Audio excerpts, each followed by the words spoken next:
Hi there. Welcome to another video of the freelancing work. Today we are going to be walking you through content writing tips that will help organically ranking in Google. Before starting, please subscribe to our channel. Let's jump into our topic. The first step in structuring your content is to make your main title very blatantly related to your targeted query. The title and introduction should briefly, but clearly, relay what you will be discussing in the article. What your targeted query should be will vary per publisher, but you'll want to make sure it's something that isn't too broad. We've discussed how to find good topics to write about to quickly rank in Google before, but in a nutshell, find a relatively specific question that you can provide the answer to. After the main title, you'll want to include a list of bullets to summarize exactly what the article is going to cover. Lists allow viewers to quickly understand if your content answers their question and ultimately keeps them from bouncing immediately.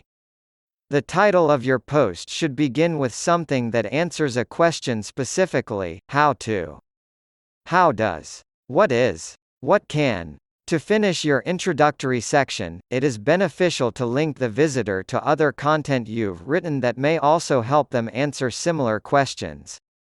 You may go through your older content and find that you have information on your website that they might find more valuable than what you're providing in this newer content. Linking inside of that content can help you drive more page views per visit and also prevent bounces.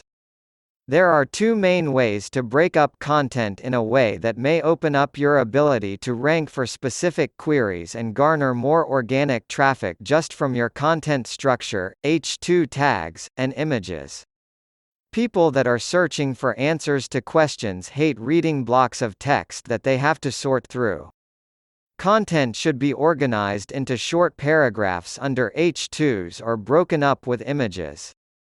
Above, you can see both in action.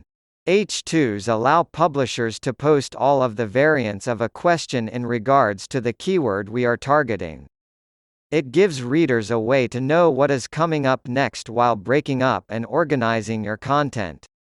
It also provides a flag for search engines that something is important and the content following it is going to provide an answer or important information. You can use H3, H4, and H5 tags too, if you think it provides a better experience for the reader. The first sentence or two directly after the headers should give a succinct answer, and then in the paragraph immediately after, you can begin to go into more detail. Structuring your content this way will not only keep users from bouncing more quickly but will provide you the opportunity to appear in Google rich snippets. Additionally, when you choose a question to answer, you want to try to give an answer that is both intriguing and informational, not agenda-driven.